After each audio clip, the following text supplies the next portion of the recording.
the United States military has begun strikes against Al-Qaeda terrorist training camps in Afghanistan. Human rights are women's rights, and women's rights are human rights. People matter, freedom matters, peace matters, Ukraine matters. Olá, bem-vindos a mais um episódio de A História Repete-se, com Henrique Monteiro. Olá, Henrique. Olá, Lourenço. E comigo, Lourenço Pereira Coutinho. Hoje vamos falar da história recente do Irão, um vasto país com uma história quase inigualável que faz fronteira com a Turquia, o Iraque, o Afeganistão e o Paquistão. Desta história milenar, vamos nos centrar no tempo contemporâneo, saltando assim, por exemplo, o riquíssimo período pré-clássico e a conquista de Alexandre, o Grande. Já na era cristã, importa reter que o território foi islamizado pelos árabes no século VII d.C.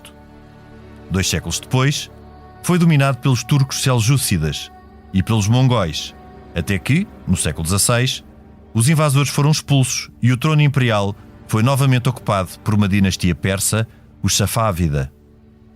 No século XIX, os persas mantiveram um conflito com a Rússia pelo controle do Cáucaso, tendo na altura perdido para o Império dos Czares a Arménia, Geórgia e Azerbaijão. Então, a influência britânica foi significativa, o que contribuiu para a Revolução de 1905-1911, liderada pelo Shah Muzaffar al-Din, o Sublime Imperador, que tornou a Pérsia numa monarquia constitucional, apesar do poder continuar concentrado no Imperador. Contudo, a adoção de uma solução política do tipo ocidental não impediu que, em 1907, britânicos e russos dividissem a Pérsia em zonas de influência. Provavelmente, já suspeitariam que o território teria petróleo, o que veio a ser confirmado em 1908. Durante a Primeira Guerra, otomanos, russos e britânicos disputaram a supremacia por um território que tornara-se particularmente atrativo pelas suas reservas de petróleo. Após a Revolução Russa, os britânicos decidiram patrocinar um golpe de Estado que garantisse que a Pérsia se manteria na esfera de influência ocidental. Então, ajudaram a destronar a dinastia Qajar e a entregar o poder ao general dos cossacos persas Reza Shah Pahlavi. Numa primeira fase como primeiro-ministro, depois, a partir de 1925, como imperador. Inicia-se então a secularização e ocidentalização da Pérsia, com revogação das antigas leis islâmicas, num processo semelhante ao iniciado na Turquia por Ataturk. A transformação foi então de tal ordem que implicou, inclusive, o nome do país, que em 1934 deixou de ser Pérsia e passou a chamar-se Irão. Durante a década de 1930, o Shah manteve o seu compromisso com o Ocidente, mas não com as potências liberais. Durante a Segunda Guerra, as simpatias nazis de Reza Shah e a necessidade que os aliados tinham de garantir o controle do petróleo iraniano conduziram a um golpe de Estado, apoiado pelos aliados, que forçou o Shah a abdicar no seu filho e herdeiro, Reza Pahlavi.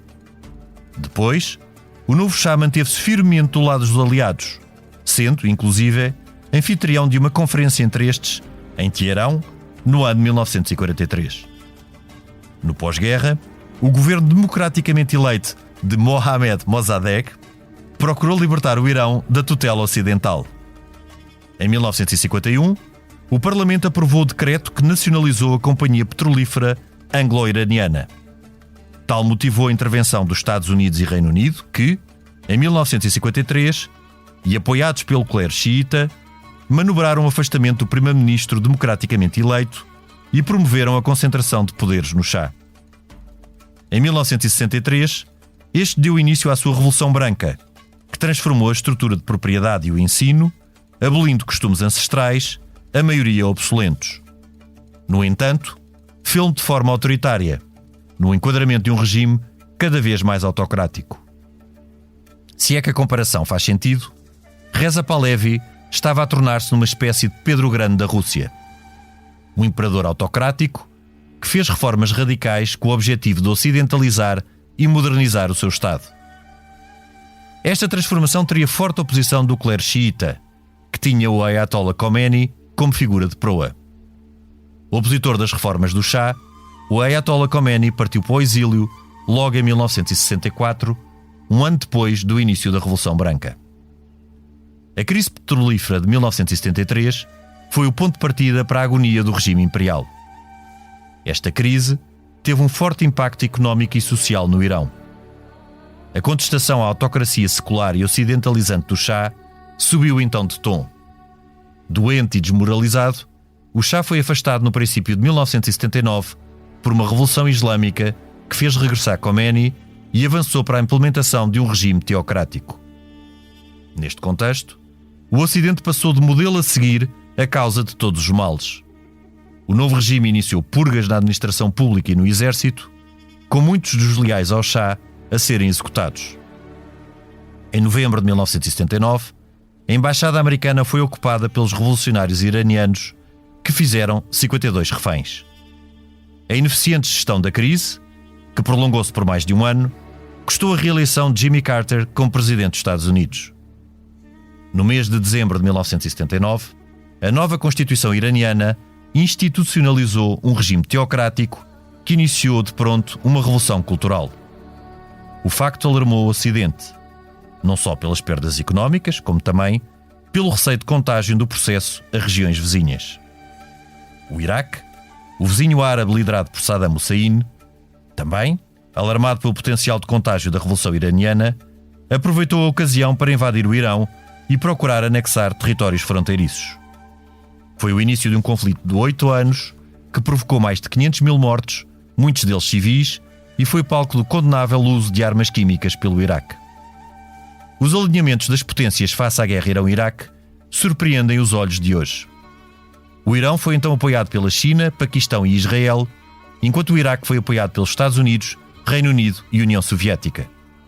No final, o conflito foi solucionado por uma resolução do Conselho de Segurança da ONU que, em traços gerais, determinou a manutenção do status quo antebellum.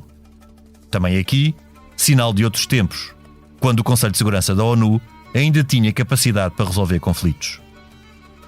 Após o fim da guerra com o Iraque, o Irão deixou de constituir o problema maior no Médio Oriente. Em 1990, o Iraque de Saddam Hussein, anteriormente aliado do Ocidente, invadiu o Kuwait e tornou-se assim a principal fonte de preocupação ocidental na região. Lembre-se que então foi formada uma coligação liderada pelos Estados Unidos para derrotar o Iraque. Em 2001, após os atentados do 11 de setembro, as atenções do Ocidente concentraram-se nos terroristas talibãs e na Al-Qaeda de Bin Laden. Contudo, a eleição de Mohammed Ahmadinejad para presidente do Irão, em 2005, voltou a colocar o foco das preocupações ocidentais no Estado iraniano, no perigo nuclear, numa teocracia que restringe fortemente os direitos dos cidadãos e aponta o Ocidente, Israel e os árabes sauditas como inimigos mortais. Mas esta já é uma história para um presente que, infelizmente, continua muito instável e muito perigoso no Médio Oriente.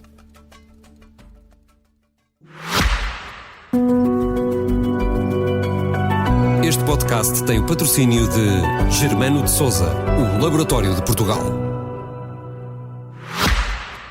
Henrique, tu estiveste no Irão na altura da revolução do Ayatollah Khomeini. Depois da revolução, na altura da guerra com o Iraque. Tive mais que uma vez, sim. Também estive no Iraque. Não é uma experiência muito agradável. Ambas.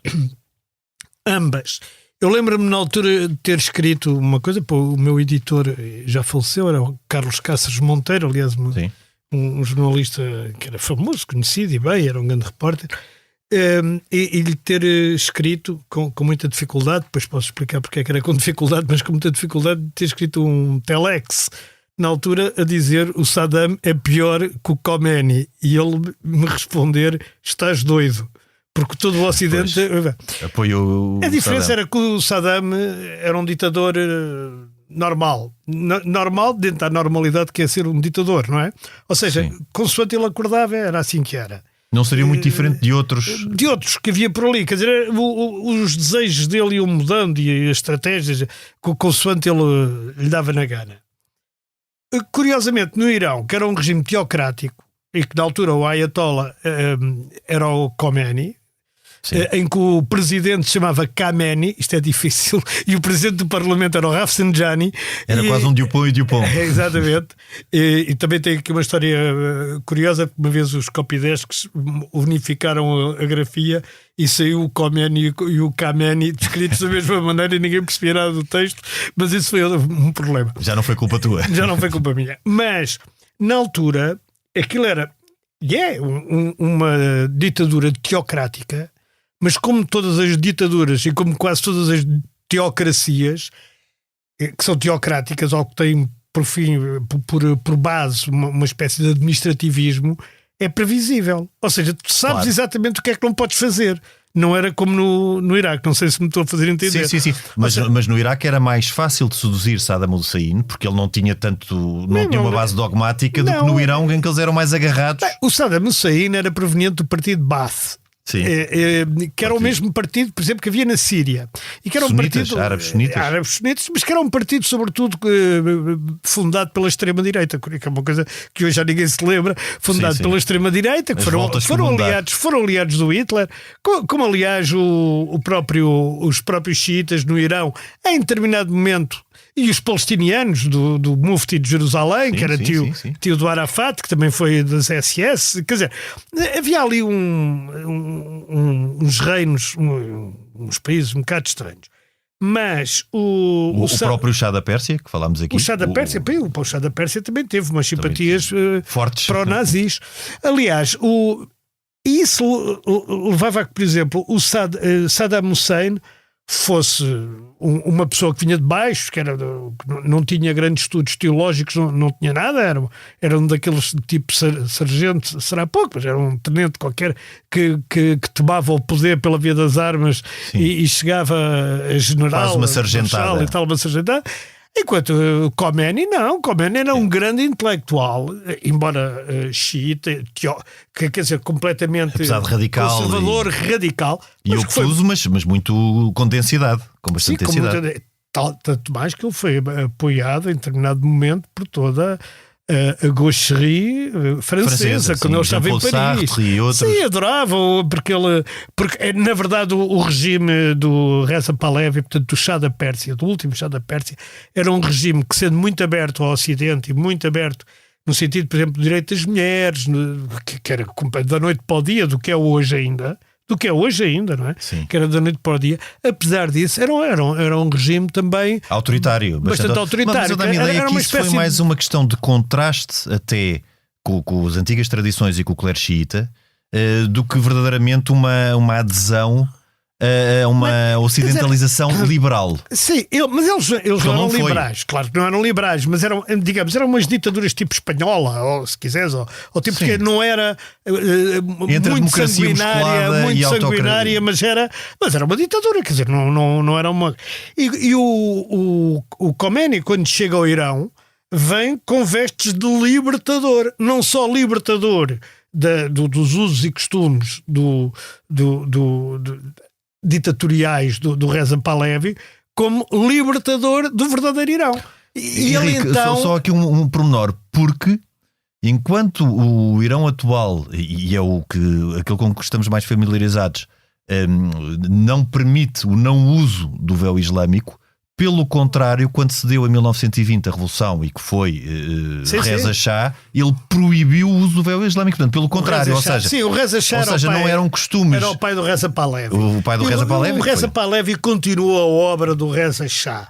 O Reza Shah teve ali um problema que foi ser demasiado pouco neutral. Ele dizia-se neutral, mas era pró-nazi. Era pró-nazi. E portanto teve esse problema aos olhos dos ingleses. Foi o problema de outros reis, como o rei da Bulgária, como na altura. Mas depois teve um problema maior. É que ele instituiu a democracia e na democracia ganhou um senhor chamado Mossadegh. E o senhor chamado Mossadegh, não sendo propriamente um grande democrata, era e também não sendo comunista, como depois os americanos e parte da CIA tentou colar-lhe essa etiqueta comunista e tal, era um nacionalista. Então ele nacionalizou o petróleo. Mas isso faz toda a diferença, porque aqui no Ocidente, aliás o petróleo é a questão do... o problema que faz toda a diferença naquela zona. E o grande interesse do Ocidente por aquela região. Mas essa nacionalização, como por exemplo no Egito em 1956, o canal do Suez. Exatamente, pelo Nasser. Pelo Nasser. É apresentado muitas vezes como uma reação ao comunista ou anti-sociedade, mas no fundo eles não faziam mais do que se fez, por exemplo, em França com nacionalizações nessa. Sim, Agora, sim. é claro que os britânicos, que estavam profundamente envolvidos na companhia anglo-iraniana petrolífera, Anglo-Petrol Oil, obviamente que não queriam ser afastados e que a companhia fosse nacionalizada, não é? Pois claro, e portanto deitaram abaixo o Mossadegh e o Reza Pahlavi concentrou o que não deixa de ser uma ironia, não é? O que não deixa de ser uma ironia. Exatamente, concentrou mais poder e foi ficando, enfim, até à rebelião xiita e teocrática, porque a rebelião xiita e teocrática conjugava várias coisas. Era contra a laicidade dos Pahlavi, da dinastia Pahlavi. Era contra a laicidade. O Estado secular, era o Estado secular. Teocrático. Segundo, era a favor das nacionalizações do Mossadegh, porque eram a favor do petróleo pertencer ao próprio país, ao Irão, ou à Pérsia. E em terceiro lugar, tinham... O que diga-se a boa da verdade, não seria nada que qualquer primeiro-ministro não defenderia com... Na altura era comum, não é? Como tu dizes, a França fez o mesmo. A França, na altura, até fez bastante, sim. As regis. E em terceiro lugar, olhavam para o Khomeini como para o espírito verdadeiro do Irão, não conspurcado pelo Ocidente. O que volta outra vez ao primeiro ponto, que é o xiismo, ou o xiitismo, como queiras chamar, ou o islamismo da corrente xiita, que tem uma série de preceitos diferentes dos sunitas. E depois dentro dos xiitas também há várias correntes. Por exemplo, a corrente mais moderada, mas mais moderada de longe de todo o islamismo é xiita, que é a ismaelita. Do HK, que é extraordinariamente não moderada. Tem nada a ver em termos de moderação com os outros. Em termos de, por exemplo, de comparação com o cristianismo, quer dizer, há cristãos muito mais radicais e fechados do que qualquer ismaelitas. Não há radicais conhecidos. Não há radicalismo absolutamente nenhum. Portanto, agora... Henrique, mas também aqui, em toda esta história do Irão, como numa série de outros sítios do Médio Oriente, outros países e outros estados do Médio Oriente, também aqui já falámos. Nós começamos aqui no século XIX a ver o que foi a interferência do Ocidente em toda esta região, da Rússia, não é? E há ali também um momento de viragem quando a Rússia passa à União Soviética, o que alarma também, como é óbvio, sobretudo na altura ainda o Reino Unido, que tinha interesse no petróleo iraniano, que também é fundamental para a União Soviética e será fundamental durante a Segunda Guerra. Mas, portanto, aqui o petróleo é um dos motivos principais, e o petróleo no Irão é descoberto em 1908, que é exatamente da altura da partição do Irão em esferas de influência entre a Rússia czarista e o Reino Unido. Ou seja, o que há também, e mais uma vez, não é defender, desculpar, porque em história nós não fazemos isso, mas compreender que a Pérsia, depois do Irão, a partir de 1934, foi um Estado que desde o século XIX, pelo seu valor estratégico, ali no fundo entre o Médio Oriente, a Ásia e toda aquela, pelo seu tamanho, até pela sua dimensão e pela sua riqueza em petróleo, teve uma forte intervenção das potências ocidentais, e isso aconteceu. Tiveram todas. A China, que se tu fores mais para trás, a China teve uma forte. Quer dizer, então no século XIX foi bombardeado aos tratados desiguais. Exatamente. E a vergonhosa guerra do ópio e essas coisas. No século XIX, o Ocidente, isso passou um pouco para o século XX, o Ocidente achou que podia impor a seu bel prazer aquilo que quisesse. Os seus sistemas e o seu domínio. Não era só os sistemas, era o seu domínio mesmo. Os sistemas ainda era como outro. Nestes países. E esqueceu-se que alguns, a começar na China, como é óbvio, que alguns daqueles países foram nações milenares. Como o Irão, como a Pérsia, e como o Egito, e como a China, como a Índia, quer dizer, e portanto eles próprios tinham tradições e maneiras de fazer as coisas que eram que se deviam ter olhado de outra forma e aproveitado de outra forma. Porque e não ter sido riscadas quando chega a guerra de Irão-Iraque, não é por acaso que o Ocidente está do lado do maluco do Saddam Hussein, que era um ditador louco, e está toda contra o Irão. A guerra do Irão e Iraque é uma guerra pelo Chatel Árabe. O Chatel Árabe é aquela parte depois do encontro do Tigre e do Eufrates. Que é uma zona fronteiriça estratégica. Sim, e que vai até ao mar e que faz o escoamento do produto, que é o petróleo. Lá está, que é o que interessa. Que é o que aqui interessa. Mas sabes que é engraçado que eu até preparei este programa, estive a ver ontem. Fui pesquisar vídeos antigos e reportagens antigas, e então apanhei uma reportagem de um canal inglês que provavelmente seria a BBC, agora não sei ao certo se era, dos primeiros meses da guerra Irão-Iraque, portanto 1980, um regresso ao passado em que eles mostram o contraste e a diferença entre o Irão e o Iraque. Então vê-se no Iraque eles a mostrarem pelas ruas de Bagdá, veem como aqui as mulheres andam vestidas ao ocidental, aqui respira-se liberdade, respira-se o ar ocidental. Tinha começado no Irão. E tinha começado no Irão, mas em 1980, datado, um repórter inglês a dizer isto, o que não deixa de ser irónico aos olhos de hoje. Então, em 79 o Khomeini repõe uma série de coisas. Sim, a revolução cultural ou regressão cultural. Sabes que era proibido usar desodorizante. Os homens não podiam usar desodorizante e os guardas da revolução, que era como se chamavam os guardas vermelhos, digamos, no Irão, os guardas da revolução, ver se isso cheiravam os homens debaixo do braço a ver se eles cheiravam a desodorizante. Se havia vestígios de desodorizante. Os homens não podiam usar as camisas com as mangas por cima dos cotovelos, tinha que ser por baixo dos cotovelos. Não sei se o cotovelo é uma parte particularmente atrativa, qualquer coisa do corpo de um homem, mas a verdade era esta. Mas depois havia coisas extraordinárias, por exemplo, os táxis eram coletivos, e como aquilo vinha do passado, onde havia uma libertação da mulher, que naquela zona do globo era talvez o país com mais liberdades para as mulheres.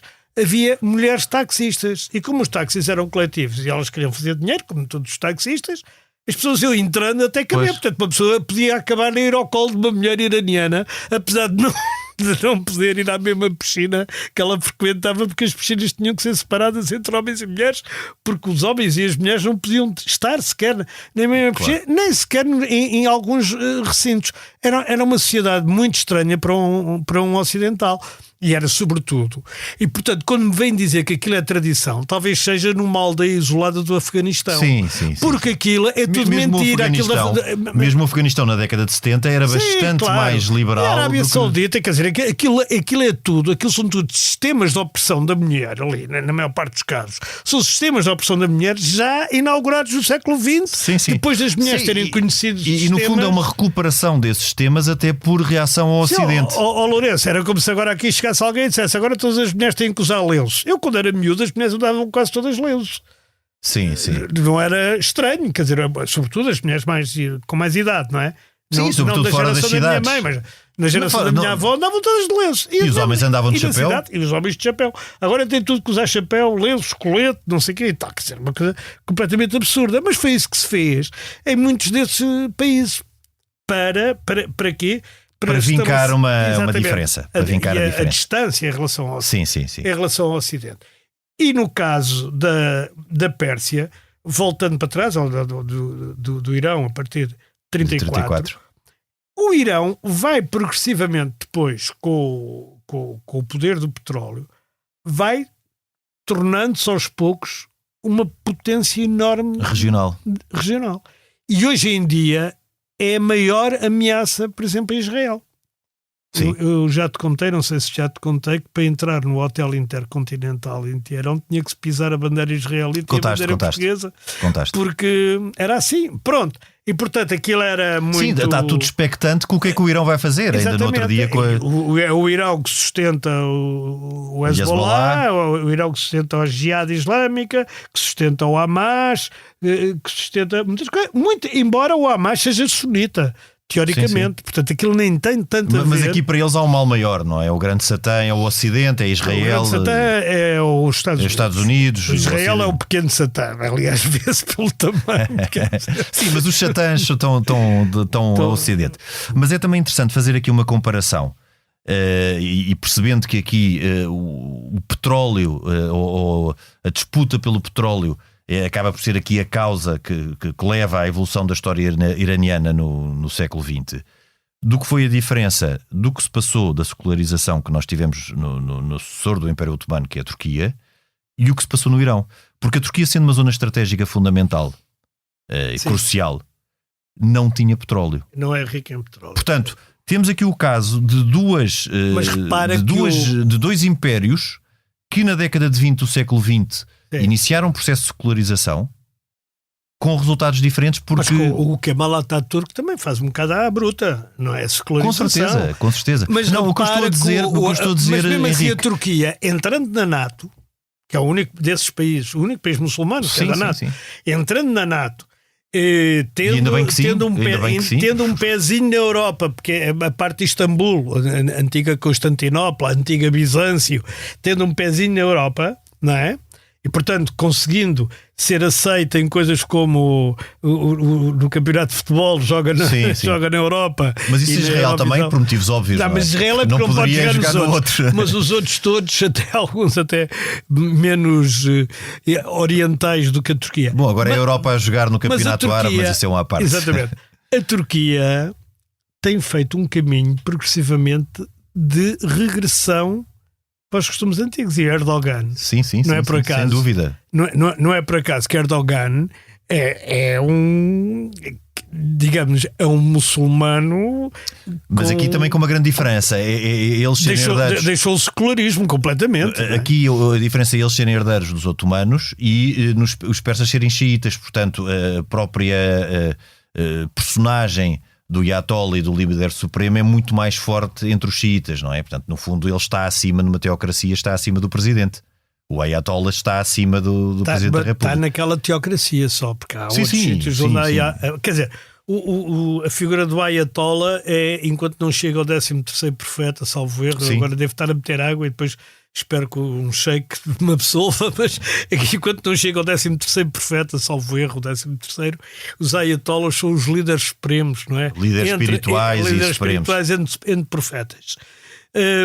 Agora, mas o facto de não ter petróleo, repara que levou a que a influência entre os xiitas e os sunitas, a diferença está na linha de sucessão de Maomé, não é? Sim. Pelo genro ou pela filha. Mas também na abordagem, da abordagem da importância do fator religioso e do representante religioso dentro da sociedade, e o poder político que tem tu repara que na Arábia Saudita os líderes do clero sunita ou os sunitas, como religião ou como facção não têm a expressão nem a força que têm no Irão, os xiitas no Irão. Eu, sinceramente, aqui confesso a minha ignorância, não sei se é por serem sunitas ou se pelo facto da dinastia Saud ter aquele poder todo e, portanto, os meter no bolso. Sinceramente, eu isso não sei. Mas sei que, por exemplo, o MLS, como é que se chama? O príncipe herdeiro, não é? Mohammed Salman, que é o herdeiro da Arábia. O que manda verdadeiramente manda. O que manda na Arábia Saudita, por exemplo, faz coisas que, como dizia o José Régio, que eu terei pudor de contar, seja quem for, como escortejar um jornalista na sua própria embaixada. Sim. Na Turquia. Portanto, quer dizer, há ali também um barbarismo e uma como é que é dizer, uma desumanidade. Sim. Mas aí o líder político é o rei. Aqui estamos a falar de um líder supremo que é um líder religioso. É uma das grandes diferenças.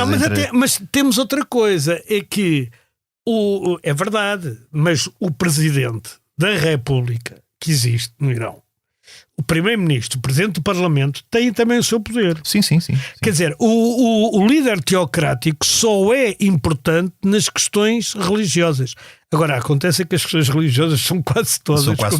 Não, e sendo uma teocracia, por definição, é uma sociedade, um sistema político onde o líder religioso tem preponderância. Ali na década de 80 eu assistia a debates que eram impensáveis na Arábia Saudita, não é? Por exemplo, no Irão não se pode beber álcool, na Arábia Saudita também não, isso é igual. Há outros países, sei lá, vais para os Emirados Árabes Unidos e tal, se for estrangeiro podes beber álcool à vontade, só os naturais é que não podem beber álcool. Porque as suras, lá como é que se chama, do Corão, diz que não se pode beber álcool. E então, mas tu, por exemplo, tu não discutes na Arábia Saudita qual deve ser o modelo económico da banca. Mas no Irão discutias. Pois. Se devia ser privado ou público. Mas há uma tradição se devia também ser de cooperativo discussão. ou não. Porque não é só de tudo o que argumentação. não é exatamente religioso. Lá está. E acho que o Corão, felizmente, não diz nada sobre a banca. Sim, Porque, não prevê. quer dizer, não prevê. Não prevê. O líder supremo religioso afasta-se dessa discussão, ou pelo menos afastava-se dessa discussão e deixava os políticos discutirem isso. Se bem que em teoria e na prática, qualquer grande questão tem depois uma fundamentação ou enquadramento religioso, portanto ele claro. fala sempre. Bem, claro, também. Quando... Ele pode sempre falar, mas, na verdade, o Irão era uma ditadura em tudo o que tivesse a ver com questões religiosas. E não o era assim tanto em tudo o que não tivesse a ver, que era muito pouco. Muito pouco. Enquanto, por exemplo, o Iraque, a Arábia Saudita e isso tudo era uma ditadura de tucur. Exato. Todas as coisas dependiam da vontade do seu chefe. E a família real intervém em tudo, não é? Sim, não no Iraque, porque não havia, mas se houvesse, mas em tudo era a família de Saddam na altura. Mas é sobretudo quando olhamos aqui para o Irão e o Irão contemporâneo e o que ele e a perplexidade que ele nos causa, também é interessante perceber o que é que foi a relação entre o Irão e o Ocidente, ou entre primeiro a Pérsia e o Ocidente e depois o Irão, durante todo o século XX, desde finais do século XIX e durante o século XX, porque muito o que está a passar também é uma reação, mais uma vez, não sendo isto mas em história temos que explicar como é que foi a evolução até mas chegarmos repara aqui. que aquilo foi tudo otomano, como tu sabes. Aliás, como a Palestina, Israel, tudo dessa. Sim, mas a Pérsia manteve-se. A Pérsia manteve-se. Não, eu estou a dizer, mas foi tudo o Império Otomano aquilo. Mas a Pérsia foi dominada por turcos seljúcidas que nem eram otomanos. Não eram otomanos, sim. Mas o Império Otomano não chegou ali. A Pérsia manteve-se como independente. Aliás, é uma das distinções. Claro, é por isso que ela também é uma nação mais. Sim, e manteve os seus imperadores. Manteve os seus imperadores agora, desde o século XVI. Nessa altura, todas as cortes da Europa se davam com os sultões. E faziam acordos e negócios. Sim, e guerras, o Reino Unido com o Egito, com o Pachá do Egito. Com tudo agora, havendo petróleo, a intervenção e a interferência torna-se muito maior. A divisão em esferas de influência. Mas se a gente vai esperar pela energia verde, não só por causa do ambiente, mas também por causa do ambiente do Médio Oriente. O ambiente do Médio Oriente também pode ser que melhorasse bastante, não faço a menor ideia. Embora haja outros ambientes que piorem, também já se viu, com a energia verde. Há outras implicações que não são para aqui chamadas. Mas também há aqui uma outra, e durante o século XX nós vimos isso, que esta Revolução Branca do Reza Pahlavi, que até faz, como eu disse aqui na introdução, faz lembrar um bocadinho o que foi o modelo de Pedro Grande, porque Pedro Grande quis ocidentalizar com mão de ferro. E de certa forma, o Reza Pahlavi fez o mesmo em 63 e foi esse ano o ano que levou também ao exílio do Khomeini. E o Khomeini ficou símbolo da resistência até a uma tentativa de modernização pela força. Mas, portanto, ele quando chega é bem recebido. Essas modernizações foram... O Kemal Atatürk fez exatamente o mesmo, também podes compará-lo ao Pedro Grande. Sim. Só que o Kemal Atatürk tinha mais condições para se manter, porque a grande urbe da Turquia, lá está, é europeia. Sim. E até ao século XV, até ao século XV, viveu de parâmetros europeus. E ele faz num contexto muito diferente, que é de um império que se desintegra e governando um Estado muito mais pequeno, perde uma guerra e um Estado muito mais pequeno, enquanto a Pérsia se manteve exatamente com a mesma, mais ou menos. E a Rússia, com a mesma dimensão. Sim. Não tem grande diferença. Isso é verdade. Mas ele consegue, mas também há qualquer coisa subterrâneo que está a voltar ao de cima, não é? A gente tem visto com estas questões do Hamas e de Israel e dessas coisas todas, tem visto a rua em Ankara e a rua em Istambul a ebulição e ser muito semelhante àquilo que é nos outros países muçulmanos, quando antes A Turquia era uma exceção em todos os países muçulmanos. Todos. Sim. Era praticamente uma exceção. Sim, mas isso, se vamos ver exceções nos países muçulmanos, o Irão também o era na década de 70, também o Afeganistão também foram nessa altura. Também o Egito em determinadas épocas, o Marrocos em muitas épocas, a Tunísia quase sempre, não é? Portanto, quer dizer, há várias exceções. E depois há aquelas que a gente nem considerava países muçulmanos e que neste momento estão em crise, como é o caso da Nigéria com o Boko Haram, não é? Ou o caso do norte de Moçambique e outro. Há um alastrar desse radicalismo e dessa influência radical, terrorista, até para outras. Sim, no caso do Boko Haram e da Jihad no norte de Moçambique é totalmente terrorista, não tem outro nome. Noutros sítios não, noutros sítios é feito por, como é que se diz? Por demografia. Por demografia. E depois também há aqui algo que causa perplexidade aos dias de hoje, que é justamente, em determinada altura, o Irão até ter sido apoiado por Israel no tempo do Shah, ou ter havido uma relação próxima ainda no tempo do Shah, que hoje em dia o Irão e Israel são ali, o Irão é o principal, como tu já disseste. Sim, é o país, é dos grandes países islâmicos, o único que não aceita sequer a existência do Estado de Israel. Sim, exatamente. Sim. O que torna as coisas completamente diferentes, e eles dizem que hão de destruir Israel, quer dizer, como diz o Hamas e como diz o Hezbollah, isso quer dizer, isso é um país que não tem, por exemplo, o que o Irão fez ao Líbano.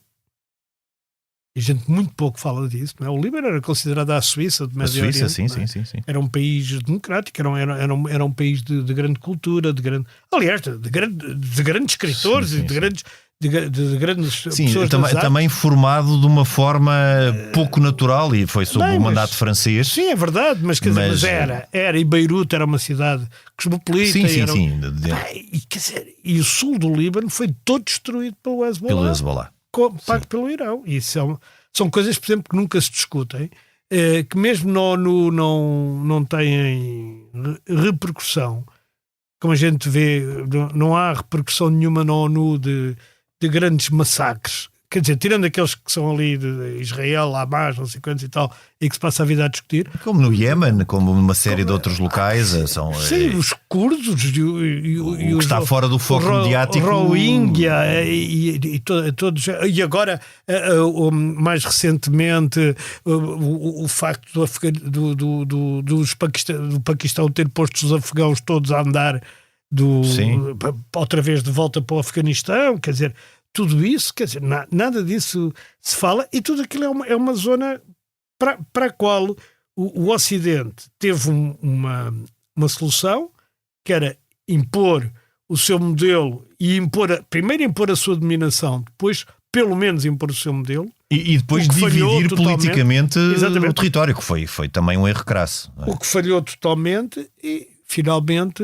Porque, como sabemos, aquelas divisões entre Iraque, o Afeganistão com o Paquistão, todas aquelas fronteiras e a Síria, são fronteiras completamente artificiais, e grande parte dos problemas do Médio Oriente. Basta ver que no Tratado de Partição de 47, aliás, quando se faz Israel, era Israel e a Grande Síria.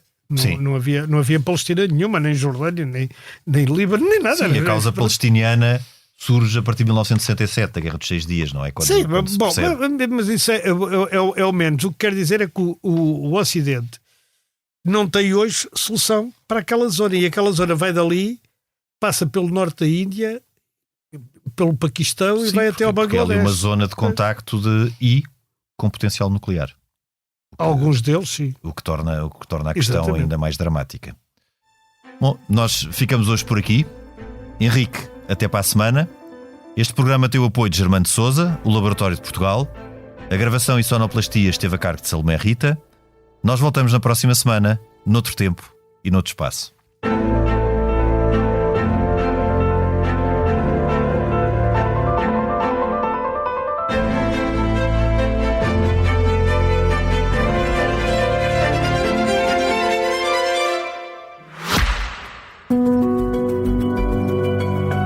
Este podcast tem o patrocínio de Germano de Sousa, o Laboratório de Portugal.